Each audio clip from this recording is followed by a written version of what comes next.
이 시간 우리가 같이 나눌 하나님의 말씀 마가복음 11장 15절에서 19절까지의 말씀 우리 한 절씩 나누어 읽겠습니다. 15절부터 한 절씩 교독합니다. 그리고 그들은 예루살렘에 들어갔다. 예수께서 성전에 들어가셔서 성전 뜰에서 팔고 사고 하는 사람들을 내쫓으시면서 돈을 받고 주는 사람들의 상과 비둘기를 파는 사람들의 의자를 둘러엎으시고 예수께서는 가르치시면서 그들에게 말씀하셨다. 기록한 바 내 집은 만민이 기도하는 집이라고 불릴 것이다 하지 않았느냐. 그런데 너희는 그것을 강도들의 소굴로 만들어버렸다.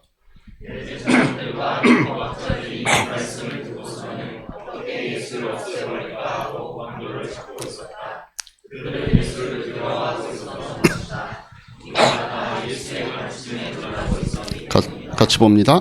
저녁 때가 되면 예수와 제자들은 성 밖으로 나갔다. 오늘 말씀 나누기 전에 우리 자녀들을 위해서 같이 올리브 브레싱하는 축복하는 시간 같이 갖겠습니다. 함께 기도합니다.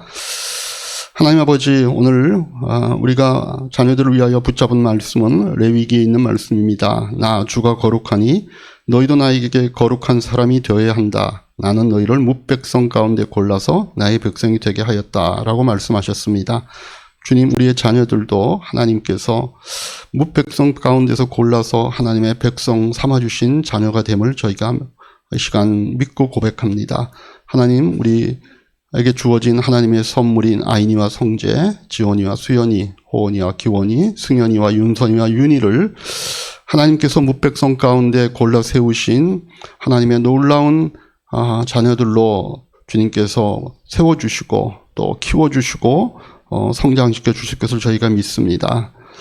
그리하여 그들이 하나님이 거룩하신 것처럼 그들의 삶도 거룩해질 수 있도록 주님 은혜를 베풀어 주시옵소서. 그래서 누구든지 이 아이들을 볼 때마다 하나님의 얼굴을 보게 하시고 하나님의 모습을 보게 하시고 하나님의 사랑을 만날 수 있는 그런 우리 자녀들 되도록 주님 축복하여 주셔서 이 자녀들이 가는 곳마다 하나님의 이름이 드러나며 하나님이 주신 복들이 주변으로 흘러넘칠 수 있도록 우리의 자녀들을 축복하여 주시옵소서. 예수님의 이름으로 기도하옵나이다. 아멘. 우리 자녀들 자체 모임 위해서 이동하도록 그렇게 하겠습니다. 아까 드렸던 광고 중에 미처 빠뜨린 것들 보면은 아까 우리 경북 산불 나는 거, 그 구호품 모으는 거를, 우리 보니까, 지난번에 우리가 얘기할 때, 이런 구제에 관련된 것들은 우리 친교봉사사역부에서 그때 좀 하면 좋겠다, 이런 얘기가 있고, 아직 그 부서 이름은 못 바꿨는데, 그래서 일단은 친교봉사사역부에서 다음 주까지 우리가 구호 의류 모아오면, 친교봉사사역부에서 좀 담당을 해주시면 좋을 것 같습니다. 그렇게 해주시고, 누구죠? 팀장이? 우리, 맨 뒤에서 손을 주셨습니다. 우리 승연자매님 해서 좀 모아오면 우리가 분류하고 이런 것들. 물론 우리는 팀장 혼자 하는 게 아니라 결국 다 해야 되니까. 그러나 누구는 좀 알고 있어야 되니까. 그 다음에 우리 다음 주에 그 생명의섬 하는 거, 이거 우리 가정교 행사 지원팀에서 이거 하셔야 됩니다. 그래서 그 신청서 받는 거 이런 것들 끝난 다음에 좀 신청서 이렇게 좀 주시고 쓸 수 있도록 그렇게 좀 해주시면 좋겠습니다.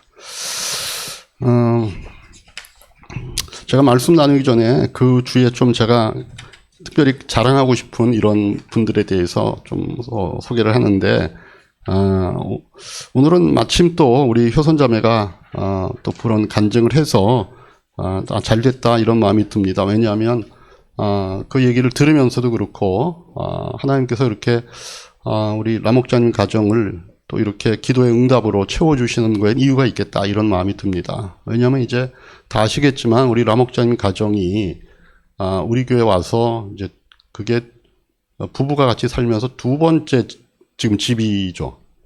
세 번째 집인가요? 세 번째 집이고 목자 목녀가 돼서는 두 번째 집입니다. 그게. 그래서 처음에 목자 목녀가 되면서 이분들이 갖고 있는 마음 가운데 조금 공간 활용이 좋은 넓은 집을 골라야 되겠다 이런 마음들이 그때 있었습니다. 왜냐하면 목장이 모여야 되니까. 그래서 지난번 집도 이렇게 좀 같이 모여서 일 수 있는 공간, 그리고 위층이 있는, 그래서 그 공간을 목장에서 잘 활용했는데, 이제 요번에 간 그 집도, 그런 목적으로 굉장히 넓은 집을 그때, 사실은, 신혼 부부는 아니지만, 그래도 두 사람이 살아가는 그런 집인데, 뭔가 이렇게, 이렇게 좀, 뭐라 그럴까, 이렇게 좀 아기자기해야 되는 집을 원할 수도 있잖아요. 그런데 그냥 목장 생각을 턱 하고, 이렇게 넓은 집을, 공간을 얻어서, 우리 목장 식구들이 가서 참 거기서 참 본인들의 집같이 이렇게 잘 활용하고 그랬었습니다. 그리고 늘 또 같이 우리 교우들 가운데 같이 사는 우리 또 우리 지은자매도 함께 있으면서 잘 이런 주변 사람들을 섬겨준 것 같아요. 그러니까 하나님께서 또 그런 특별히 주거 문제에 대해서 그런 것들을 생각을 갖고 실천할 때마다 즉각 응답을 해주시는 그런 역사가 있는 게 아닌가, 그런 마음이 듭니다. 그래서 여러분들도 그런 목자 목녀가 되면, 옛날에는 그런 말이 있었어요. 가정교회에서 목자 목녀 되면 큰 집을 산다. 이게 이제 가정교회 하는 교회들의 내려오는 전설과 같은 얘기거든요. 그래서 하면 목장에 모여야 되니까 큰 집 이렇게 돼갖고 됐는데, 뭐 본인 집은 아니지만 그렇게 큰 공간을 우리 목장을 위해서 오픈을 하면서 거기에서 그런 열매들이 맺히니까 하나님께서 거기에 대해서 또 기도의 응답들을 주시는 게 아닌가. 그래서 여러분들이 집을 옮기고 싶은 마음이 있다, 큰 집을 사고 싶다, 그러면 목자 목녀가 되시면 됩니다. 그리고 그래서 참 그게 난 늘 볼 때마다 대견하고 자랑스러웠어요. 이렇게 주변에 이렇게 누구랑 같이 사는 거, 또 같이 공간을 오픈한다는 게 현대인들에게 쉽지 않죠. 근데 그거를 어쨌든 결혼 초반부터 이렇게 오픈을 해서 할 수 있다는 건 너무 좋고, 장범준이 그걸 알았을까? 그건 몰랐을 것 같아. 그래서 그런 분들, 그러나 우리는 다 알고 있는, 그게 참 자랑스러운 그런 마음이 듭니다. 그래서 오늘 마침 얘기가 나왔길래 한번 더 말씀을 드리고, 지난주에는 우리가, 제가 어저께는 우리 지은자매 예수영전 모임을 했습니다. 원래는 이제 오늘 해야 되는, 다음 4월 첫째 주 하기로 했는데, 다음 4월 첫째 주는 우리가 생명의 삶 시작하는 날이라 아무래도 스케줄이 안 돼서 제가 어제 예수영전 모임을 했고, 또 지은자매는 유아 세례와 입교까지 했기 때문에 세례까지는 가지 않지만 예수 영접에 대해서 확인하는 그런 시간을 가졌습니다. 그래서 사실은 좀 목자 목녀도 같이 있었으면 좋은데, 또 뭐 좀 시간이 안 맞아서 어떻게 지은자매와 함께 예수 영접 모임 했는데, 그렇게 또 같이 자신의 받은 구원 문제에 대해서 잘 정리할 수 있는 이런 시간을 서로 가져서 참 좋았습니다. 네. 자, 이어지는 장면을 우리가 지금 말씀에서 보고 있는데, 우리가 앞선 장면에서 예수님께서 열매 없는 무화과 나무를 빗대어서 아주 단호하게 이스라엘의 그런 영적 상태를 지적하시고, 앞으로 이스라엘이 어떻게 될 것이다 라고 아주 단호하게 선포하신 그런 예수님의 모습을 지난주에 우리가 봤습니다. 지난주에 말씀드린 것처럼 예수님께서 평소에 따뜻하시고 굉장히 제자들을 잘 챙겨주시고 또 사랑으로 그들을 대하시는 모습을 우리 많이 보는데, 특별히 이 본문이 나와 있는 이 장면에서는 예수님께서 아주 그냥 좀 따끔하게 그리고 호되게 이런 문제들에 대해서 좀 지적하시고 야단을 치는 그런 대목입니다. 그래서 예수님의 이런 단호한 면도 있다라고 하는 그런 것들을 우리가 여기서 보게 되는데, 예수님이 얼마나 어린아이들을 사랑하십니까? 병자도 사랑하시고 그들을 고쳐주시고 죄인들을 곁에 불러 모으시고, 뭐 이런 예수님께서 오늘 우리가 읽은 이 마가복음 본문에는 묘사가 되지 않지만 우리 비슷한 내용을 담고 있는 요한복음을 보면 예수님께서 아주 채찍을 만들어 가시고 이 성전에서 장사하고 있는 사람들을 막 후려치시면서 상을 엎으시면서 하는 굉장히 그 격렬한 이런 모습들이 묘사되어 있을 정도로 예수님께서 아주 강력하게 어떤 뭐 사람들에게 특별한 모습을 보이십니다. 그런데 이제 이 본문과 비슷한 본문이 지금 얘기한 것처럼 요한복음에도 나온단 말이죠. 요한복음에서의 이 비슷한 장면은 예수님이 공생애를 시작하시는 초반에 기록이 되어 있습니다. 요한복음 한번 보실까요? 2장 14절에서 15절. 같이 한번 읽겠습니다. 그는 성전 뜰에서 소와 양과 비둘기를 파는 사람들과 돈 바꿔주는 사람들이 앉아있는 것을 보시고 노끈으로 채찍을 만들어 양과 소와 함께 그들을 모두 성전에서 내쫓으시고 돈 바꿔주는 사람들의 돈을 쏟아버리시고 상을 둘러부셨다. 그래서 지금 이 마가복음에서 우리가 보고 있는 것보다는 훨씬 예수님의 행동이 좀 세밀하지만 굉장히 격한 모습으로 이렇게 묘사가 되어 있습니다. 그래서 이게 어떤 성경학자들은 이게 예수님의 공생의 초기에도 이런 사건이 있는 것 같고, 그럼 또 마가복음이나 다른 이제 마태복음 같은 데는 뒤에 있거든요. 그래서 이게 어떻게 된 일일까? 누구의 기록이 오는 것일까? 이렇게 보는데 요즘 이제 나오는 대부분의 성경학자들의 의견은 예수님께서 생전에 3번 이런 6월절에 예루살렘을 올라가시고, 이게 유대인들의 의무니까 갈 때마다 아마 그러셨지 않았나. 3번 정도 그렇게 이제 보통 이제 그렇게 해석을 합니다. 그런데 또 이 장면을 보면 사실 예수님이 막 거기서 무슨 이 혁명 같은 일을 하신 건 아닌 거예요. 그럴 수가 없는 거예요. 앞에 지도를 한번 볼까요? 요거 말고 다른 지도 없나요? 조금 더 뒤로 한번 넘겨보셔서 지도를 한번, 요 지도를 보시면, 저 맨 끝에 안토니오 요새라고, 이게 그 당시에 성전의 어떤 그 지도인데, 맨 왼쪽에 가면 안토니오 요새라고 있죠. 이게 뭔가 하면은, 로마 군인들이 성전을 감시해서 늘 보고 있는 감시 어떤 그런 시설입니다. 그래서 밀란이 일어날까봐, 또는 거기서 어떤 유대인들이 많이 모이는 곳이니까 어떤 정치적인 이런 어떤 소요가 일어날까봐 늘 감시하고 있습니다. 근데 만약에 예수님이 우리가 이 장면을 보고 확대해서 생각하듯이 이 성전 마당에서 정말 격렬하게 막 상을 엎으시고 막 그냥 진짜 어떤 소요가 일어나는 것처럼 하면은 당장 여기서 경비병들이 출동을 하겠죠. 근데 성경에 그런 묘사가 없는 걸 보면 아마 예수님께서 여기서 하신 것은 어떤 한정된 지역에서 그냥 뭐라 그럴까, 사람들이 이 상황을 이게 큰일이 났다, 이게 뭐 엄청난 일이다, 이게 아니라 어떤 예수님께서 이렇게 뭔가 사람들에게 그 상징적으로 보여주려고 하는 정도의 어떤 행동을 하신 것 같다, 이렇게 이제 얘기를 하는 겁니다. 그 성전을 막 다 돌아다니면서 성전에 있는 모든 장사하는 사람들을 다 엎으시고 쫓아내시고 그러시지 않은 거죠. 그렇지만 어떤 메시지가 전달되도록 요즘 식으로 하면 뭐 표현이 좀 그럴지 몰라도 일종의 계몽을 하시는 겁니다. 거기 가셔가지고 너 이러면 안 되지 않냐, 이런 식의 모습들을 예수님께서 여기에서 이제 보이시는 거죠. 자, 그런데 어쨌든 예수님께서 왜 이렇게 화를 내셨을까, 왜 이렇게 진노하셨을까, 왜 그런 행동들을 하셨을까라고 하는 것들이 사실 이제 더 중요한 거죠. 분명히 거기 나와 있죠. 거기서 장사하는 사람들, 돈을 바꿔주는 사람들, 이런 사람들 때문에 예수님께서 그 일을 하셨다는 겁니다. 그런데 사실은 성전에서 돈 바꿔주고 짐승 파는 것이 필요한 겁니다. 왜요? 왜냐하면 이스라엘 사람들이 이제 성인이 되면 일정한 금액을 매년 성전에 성전세로 바치게 돼 있었습니다. 이건 구약 시대부터 있는 얘기입니다. 그리고 출애굽기 한번 30장 13절 보시면, 미안해요, 지도가 이제 맞다 갔다 해갖고 요거 출애굽기 같이 한번 읽겠습니다. 요거는 제가 읽을게요. 출애굽기 30장 13절을 보시면 거기 보면 이제 저 구절을 안 적어 놓으셨네. 30장 13절. 자, 읽겠습니다.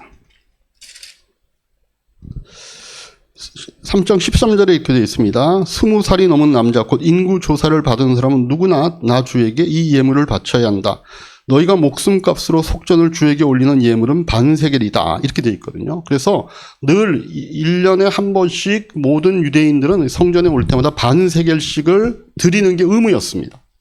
그래서 의무였는데 그 당시에 로마가 통치하던 시대잖아요. 그러니까 로마가 쓰던 동전과 이스라엘 사람들이 쓰던 동전이 다른 겁니다. 그 당시에 지폐는 없었으니까. 그러니까 이스라엘 사람들은 그러나 이 로마 사람들이 쓰는 동전에는 로마 황제의 초상이나 이런 것들이 박혀 있잖아요. 왼쪽에 있는 그림. 그죠? 그러니까 저런 거를 우리가 하나님께 드릴 수 없다라고 해서 이스라엘 사람들이 쓰는 동전이 따로 있었어요.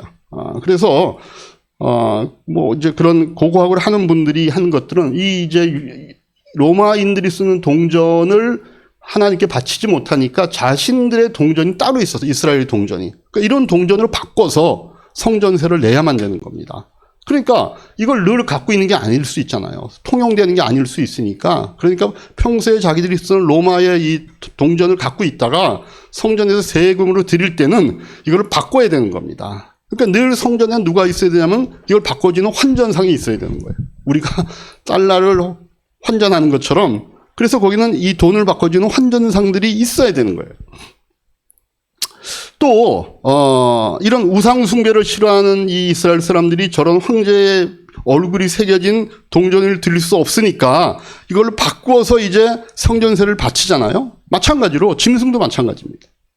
짐승도 왜 거기에 짐승을 팔고 사는 사람들이 있어야 되냐면은 멀리서 제사 드리는 사람들이 있잖아요.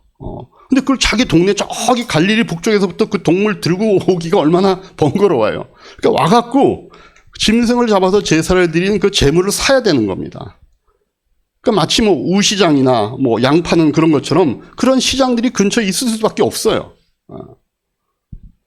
그러니까 이런 지금 예수님께서 상을 들러 엎으시고 그 다음에 그 짐승 파는 사람들에게 막 이런 사람 쫓아내시고 하는 것들 사실은 거기에서 필요한 일들이긴 합니다. 근데 문제는 뭔가 하면은 이렇게 돈을 바꿔주고 짐승을 팔면서 거기다 엄청난 수수료를 부과하는 게 문제였다는 겁니다. 이게 어디서 일어난 일인가 하면 아까 우리 앞에 있는 지도로 가보시죠. 그 더 앞에 가시면 여기 보면 요 지점 여기가 이제 이방인의 뜰이 있는 곳이거든요. 여기에 이제 안나스의 상점이라 가지고 그 당시에 제사장이 운영하는 상점이 있는 겁니다. 그러니까 독점을 하는 거예요. 얘네가 여기서. 그래가지고 여기서만 바꿔야 되는 거예요. 그리고 혹시 딴 데서 이제 짐승을 사갖고 오면 트집을 잡아가지고 자기네들이 있는 짐승을 사도록 하는 거예요. 그러면서 비싼 값을 주고 사도록 그렇게 이제 하는 겁니다. 그러니까 그 당시에 종교 지도자들이 이 성전에서 이런 일을 함으로써 비즈니스를 하고 있는 거예요. 그리고 거기서 나온 비즈니스에 나온 수익을 뭘 해요? 자기네들의 제사장 직분이 유지될 수 있도록 그 당시 통치자인 로마 총독에게 뇌물로 주는 겁니다. 그래가지고 자기의 제사장직이 유지될 수 있도록 하는 겁니다.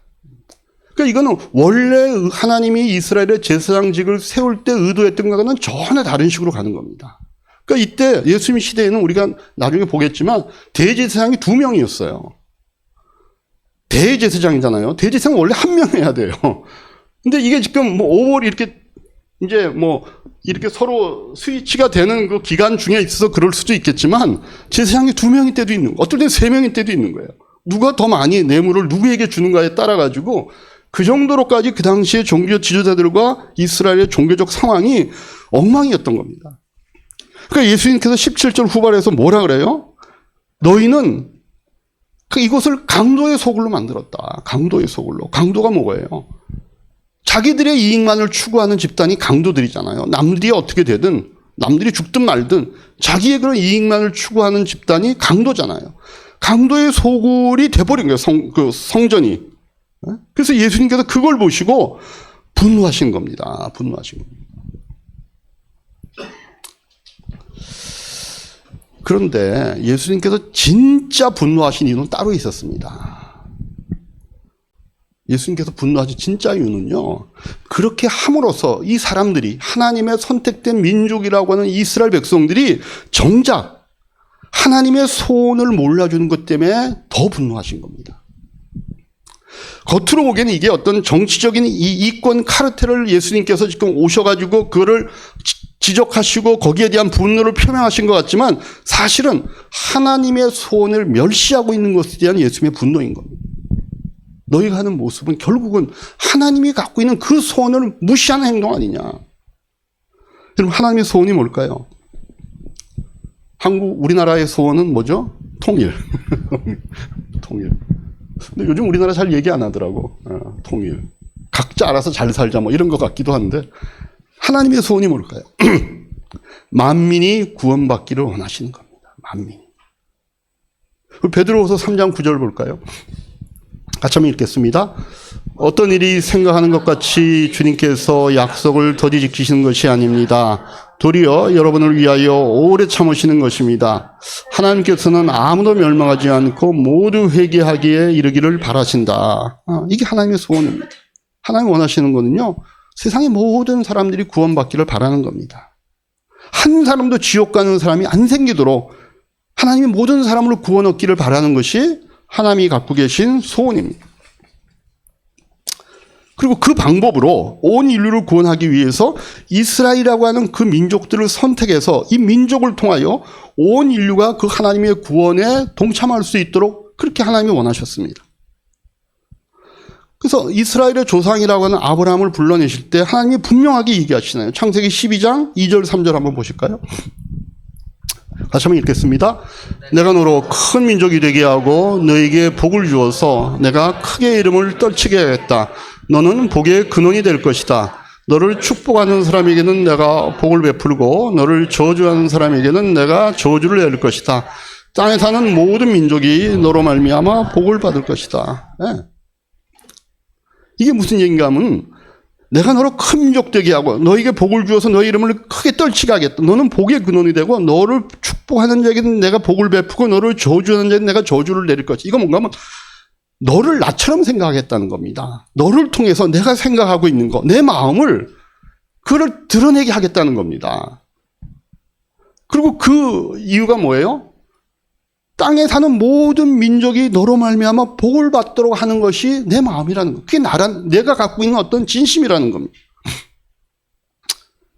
그렇게 우리를 복 주시기를 원하시는 하나님, 모든 인류를 구원하기를 원하시는 그 하나님은 이 아브라함이라고 하는 사람을 선택함으로 그 자손들로 인하여 모든 민족들이 복을 얻게 하려고 또 많은 민족들이 구원 얻게 하려고 하셨습니다. 그런데 아브라함의 후손이 이스라엘 민족이 어떻게 했어요? 선민의식에 빠져가지고 우리는 하나님의 선택된 민족이야. 이래가지고 이스라엘 아닌 사람들은 다 이방인 사람들을 개라고 취급을 하고 지금은 우리가 개면 이쁜 거잖아요. 근데 옛날에 개는 저주받은 어떤 그런 대상이거든요.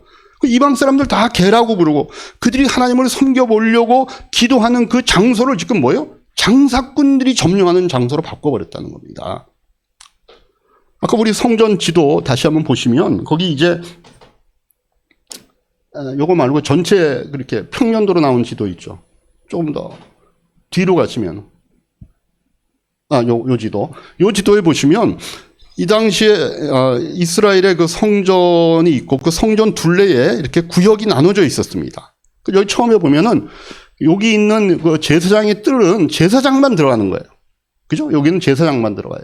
여기 성전이 이제 요렇게 들어오는 곳인데 여기 성전이 요렇게 들어오는데 제사장만 들어오는 겁니다.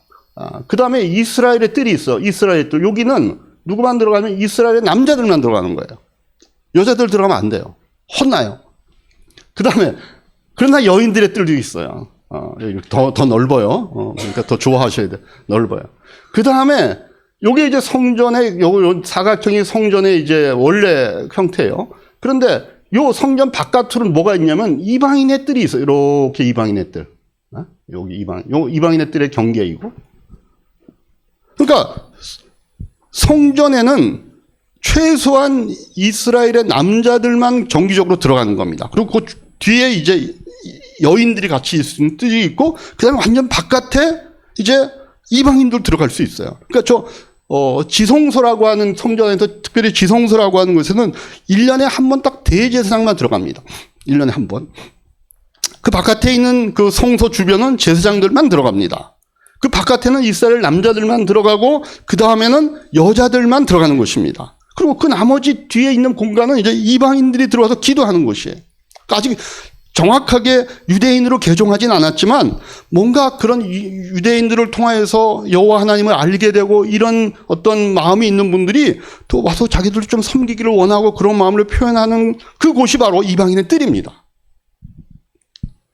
그런데 이 제사장을 그 성전을 책임지고 있는 제사장들이 아까 우리 봤듯이 돈을 벌기 위해 가지고 이방인들이 와서 기도하는 그 공간에 시장을 차려버린 거예요. 그 여기서 이방인들이 이렇게 좀 기도하고 하나님을 좀 만나려고 이렇게 하고 있는데 거기서 짤랑짤랑 돈 바꾸는 소리 내고 거기서 음매음매 소 울고 양 울고 거기서 또 소도 똥 싸고 뭐 양도 똥 싸고 이렇게 하고 있는 곳에서 이방인들이 어떻게 거기서 하나님을 만나고 거기서 어떻게 자기들이 하나님의 사랑을 접할 수 있겠어요? 그걸 보고 예수님께서 노하시는 겁니다. 노하시는. 원래 성전이 그게 아니다. 성전은 뭐예요? 17전 전반부에 뭐라 그러냐면은 기록된 바 내 집은 만민이 기도하는 집이다. 만민이 기도하는 집이다. 근데 너희는 그것을 강도의 소굴로 만들어버렸다. 그러니까 만민 속에는요, 이방인도 포함되는 거잖아요. 내 집은 이스라엘 특정한 사람들로 와서 기도하는 것이 아닌 겁니다. 만민이 기도하는 것입니다. 하나님이 그것이 성전을 세울때 갖고 있는 하나님의 플랜입니다. 온 백성이, 온 인류가, 온 민족에서 기도하는 곳으로 만들어야 될 그곳을 너희는 지금 강도의 소굴로 만들어버리지 않느냐. 여기에서 예수님의 진노가 폭발하는 겁니다. 거기에 대해서 그 다음에 마가복음 우리가 보면은 뭐라고 되어 있습니까? 종교 지도자들이 그거 예수님이 그렇게 하시니까 여기 보면 18절에 대제사장과 율법학자들이 이 말씀을 듣고서는 어떻게 예수를 없애버릴까 하고 방도를 찾고 있었다. 그들은 예수를 두려워하고 있었던 것이다. 무리가 다 예수의 가르침에 놀라고 있었기 때문이다. 예수님이 와서 그런 행동을 하니까 제사장과 이 종교 지도자들이 다 두려워했어요. 이유는 뭔가 하면 그가 그렇게 하는 그런 어떤 상징적인 행동이 두려워서가 아닙니다. 중요한 거는 지금 예수님이 하는 그 말이 옳았기 때문이라는 거죠. 내 집은 만민이 기도하는 집이 아니냐. 대제사장님 그 말을 들으니까 그게 맞는 말이거든요. 맞는 말인데 그거를 맞다고 얘기할 수가 없잖아요. 그러니까 그렇다고 그것을 또 틀렸다고도 못해. 왜? 맞는 말이니까 틀렸다고는 못하는데 맞다고도 인정을 못하는 거예요. 그러니까 어떻게 결국 그를 죽이자, 없애자. 자기들의 추한 모습이 자꾸 드러나게 되니까 그런 모습을 드러내는 예수를 없애자라고 결정을 하는 겁니다. 이게 저하고 똑같잖아요. 어떤 이유 때문에 얼굴이 막 이렇게 뭐 좀 일그러지고 망가지고 뭐 좀 이렇게 자기 모습이 좋지 않게 거울에 비친 그런 경우에는 그러면 그 거울을 보고 자기의 매무새를 고치고 좀 화장도 고치고 뭐 이래야 되잖아요. 근데 왜 이래? 거울을 깨버리는 거하고 똑같죠. 자기의 실체를 보고 난 다음에 그럼 그 실체가 어떻게 변할 것인가를 생각해야 되는데 그런 실체를 드러내주는 거울을 깨버리는 행동을 지금 이 종교 지도자들이 하려고 하는 겁니다. 옳은 말을 하는 우리의 이런 잘못을 드러내는 저 존재를 제거해버리자가 이 사람들이 내린 결론이었습니다. 그럼 우리도 살아가면서 그럴 수 있잖아요. 맞는 말, 옳은 말 이런 거 듣잖아요. 그럼 우리 어떻게 반응합니까? 아이고 이런 말 해주셔서 감사합니다. 어떻게 저한테 그런 말을 해주시니까 정말 감사합니다. 그럽니까? 듣는 척하다 뒤에 와서는 에이 지만 아나? 나는 뭐 몰라 내가? 저만 뭐 저런 말 할 줄 알아? 다시 안 봐. 뭐 이러거든요. 그리고 또 뭐 어른들이 이렇게 좀 젊은 친구들에게 이렇게 얘기를 해주면 이 꼰대 같이 뭐 이렇게 하고 안 듣는 거예요. 그러니까 이게 사람들 마음속에 갖고 있는 다 공통적인 죄성입니다. 옳은 말, 바른 말을 하면 그거를 통해서 뭔가 자기의 어떤 부족한 부분에 대한 그런 어떤 변화와 이런 걸 결심해야 되는데 거기에 대해서 그렇게 그걸 흔쾌히 받지도 않거니와 그걸 설치다 인정한다 할지라도 그것 때문에 바뀌지 않습니다. 사람이 안 바뀌어요. 아니요. 원래 정상적이면 듣고 고쳐야죠. 듣고 고쳐야죠. 그러니까 우리 마음 가운데 사실은 여기 종교 지도자들의 문제가 아니라 결국은 모든 인류의 문제인 겁니다. 그게 사실은 죄성입니다. 나중에 예수님께서 그래서 이런 모의에 의해서 또 물론 더 크게는 하나님의 계획이 있었지만 결국은 십자가에 못 박혀 죽으시잖아요. 근데 놀라운 사실은 뭔가 아세요? 성경에 보면 사도 바울이 나중에 이 얘기를 이렇게 기록을 합니다. 에베소서 2장 14절에서 16절. 한 절씩 나눠보겠습니다. 그리스도는 우리의 평화이십니다. 그리스도께서는 유대 사람과 이방 사람의 양쪽으로 갈라져 있는 것을 하나로 만드신 분이십니다. 그분은 유대 사람과 이방 사람 사이를 가르는 담을 자기 몸으로 허무셔서 원수된 것을 없애시고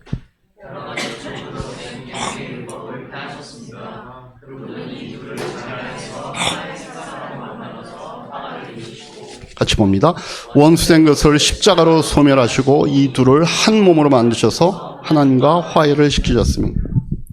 나중에 아까 우리 그 지도 보시면 다시 그 평면 지도 한번 보실까요? 여기 보면 이방인의 뜰의 경계가 있잖아요. 그죠? 여기 이상은 여기를 넘어 못 들어가는 겁니다. 근데 예수님께서 돌아가심으로 지금 바울이 뭐라 그러면 이 이방인과 유대인 사이를 나누는 이 경계의 벽을 허무셨다고 얘기하는 거예요. 그리고 그걸 하나로 만드셨다고 얘기합니다. 우리는 생각하기에 예수님 돌아가실 때 성전의 지성소와 성도를 나누는 그 휘장이 찢어진 것만 알고 있는데 그것만이 아니라 이 경계 벽 자체가 무너지는 겁니다. 예수님이 돌아가심으로써. 뭘 위해서? 하나님의 원래 소원이 그래야 된다는 겁니다. 원래 하나님께서는 이방인과 유대인이 끝까지 나누어지는 것이 아니라 유대인들을 통하여 이방인도 똑같이 하나님의 백성 되는 걸 원하셨다는 거죠. 그걸 인위적으로 막고 있었던 이 벽을 예수님의 십자가의 사역을 통하여 완전히 허무시는 걸로 하나님께서 역사를 바꿔놓으시는 겁니다. 그래서 여러분들 이 하나님의 소원을 알아주는 나라, 하나님의 이 소원을 알아주는 교회, 하나님의 소원을 알아주는 그런 가정, 하나님의 소원을 알아주는 그런 개인을 하나님께서 축복하십니다. 아까 우리 남목자님 가정 얘기도 잠깐 했지만 하나님의 소원을 알잖아요.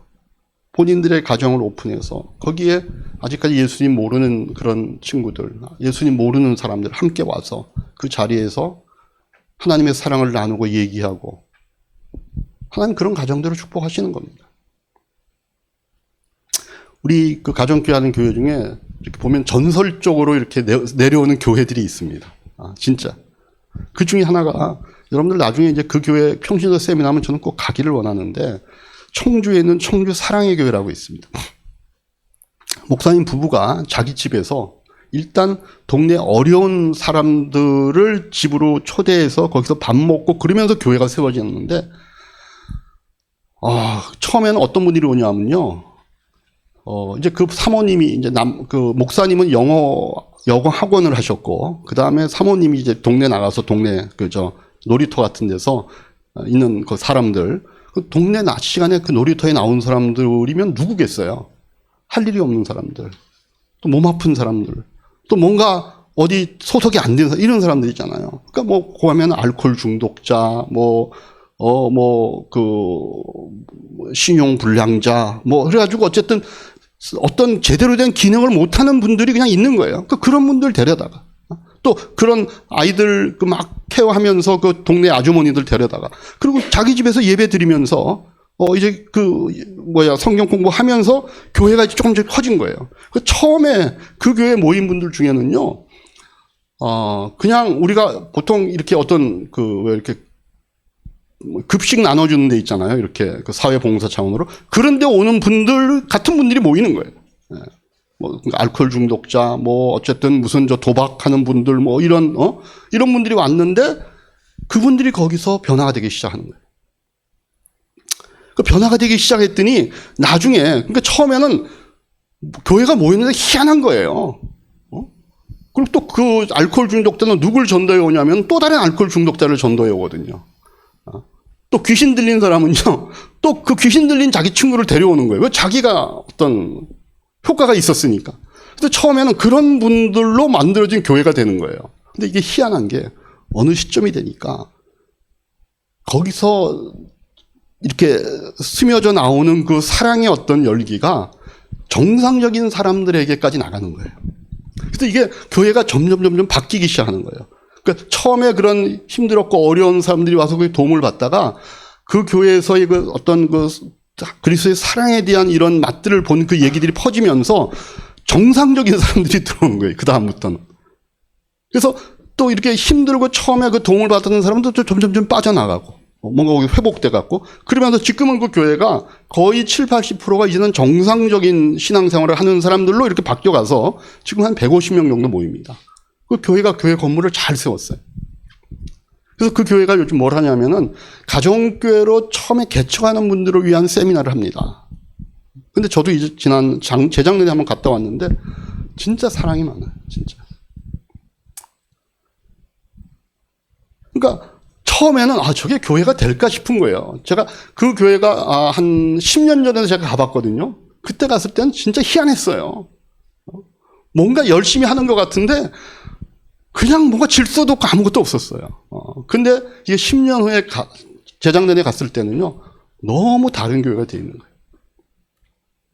하나님께서 그렇게 시작한 교회지만 이제는 정말 많은 사람들이 저 교회가 되고 싶어라고 하는 그런 마음을 줄 정도로까지 교회로 세워져 있는 모습을 봅니다. 근데 그분이 갖고 있는 마음은 딱 하나였어요. 내가 하나님의 소원을 우리 교회를 통해 좀 이뤄보고 싶다. 그거 하나였거든요. 그럼 우리는 어떻습니까? 우리 이야기 교회. 저는 제가 카작을 하면서 가지고 있었던 마음 가운데 하나가 예수를 안 믿는 분들도 예배의 공간에 같이 있으면 좋겠다라고 하는 마음도 있었어요. 그래서 우리가 주일날 카작 영업하다가 예배 시간엔 스탑을 하고 이제 거기서 우리가 예배를 드렸잖아요. 그러다 보면 거기에 예수 안 믿는 남편, 그죠? 또 뭐 그 카페에 손님으로 왔다가 저는 머무는 분들. 그래서 어떻게 해서라도 그 당시에 제가 갖고 있는 실력과 재주로는 안 믿는 사람들이 교회 오게 할 수 있는 방법은 그밖에 없겠더라고요. 그래서 그냥 그 공간을, 우리의 일상의 공간을 주일에는 예배의 공간으로 만들면서 거기에 예수님 모르는 분들, 또 그런 어떤 지인들이 와서 함께 그 예배를 드리게 하면 나는 그때 그게 이방인의 뜰이라고 생각을 한 거예요. 제가 그래서 그 당시에 이 설교, 비슷한 설교를 했어요. 이방인의 뜰에 함께 있는.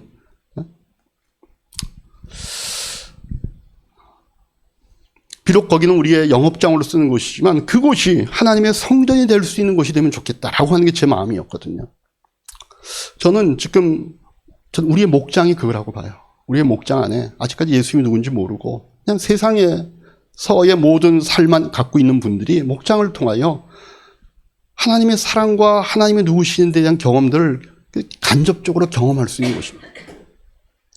저는 앞으로 우리 이야기 교회가 그런 교회로 소문이 나기를 저는 기도합니다. 우리 목장이 교회이고 거기에서 아직까지 예수님 모르는 분들, 하나님에 대해서 오해하고 있는 분들, 이런 분들이 와서 하나님의 임재를 경험하고 어느 날 이분들의 마음 가운데서도 이 세상을 구원하러 오신, 누구도 멸망하고 누구도 지옥 가기를 원치 않고 모든 사람이 구원 얻기를 원하는 그 하나님의 사랑, 그걸 위하여 자기 아들을 이 땅에 보내서 십자가에 죽기까지 하신 그 하나님의 사랑의 의미를 깨달을 수 있는 분들이 되기를 소원하는 이 사람들이 모이는 곳이면 우리 목장이 하나님께서 얼마나 축복하실 것인가, 그런 생각을 하는 것입니다. 우리가 좀 다른 거는 좀 덜 세련되고 좀 부족하고 우리가 연약하잖아요. 그죠? 근데 그런 거 사실은 하나님께서 보시지 않습니다. 우리가 얼마나 얼마나 큰 사이즈인가, 우리가 얼마나 대단한 사람들이 모였는가, 우리가 얼마나 많은 가능성을 갖고 있는 사람들이, 하나님 그거 보는 게 아니라 하나님의 소원을 이루고 싶은 그 마음 하나를 보시는 것. 그래서 역사상 존재했던 많은 교회들의 흥망성쇠를 보면 결국 어떤 교회가 존재하고 어떤 교회가 결국은 성장하냐면은 그 하나님의 소원을 이루려고 애쓰는 교회들입니다. 세상의 눈으로 보면 저거 왜 저렇게 해? 저렇게 꼭 무식하게 해야 돼? 저렇게 꼭 저런 세련되지 못함으로 뭘 하겠다는 거야? 라고 하지만 그 교회 안에 그 하나님의 소원을 이루어드리는 마음이 불타고 있으면 하나님도 그 교회를 쓰시는 것 같아요. 저도 세련된 거 좋아하는 사람이잖아요. 사람이 좀 세련되게 생기지 않았습니까? 뭔가 좀 이렇게 하면은 질을 좀 높이고 싶은 거예요. 근데 그것도 물론 의미가 있겠지만 그거보다 더 중요한 게 뭔가 하면 우리 안에 모든 세상을 구원하고 싶은 하나님의 마음이 우리 안에 있어야 돼요. 그 마음으로 우리가 누군가를 만나고 누군가를 사랑하고 누군가를 곁을 내어줄 때 저는 이야기 교회의 미래의 모습들이 그 어떤 교회보다 아름다운 열매들을 맺지 않을까, 이런 마음으로 오늘 이 말씀을 여러분과 나누며 우리를 축복합니다. 기도하겠습니다.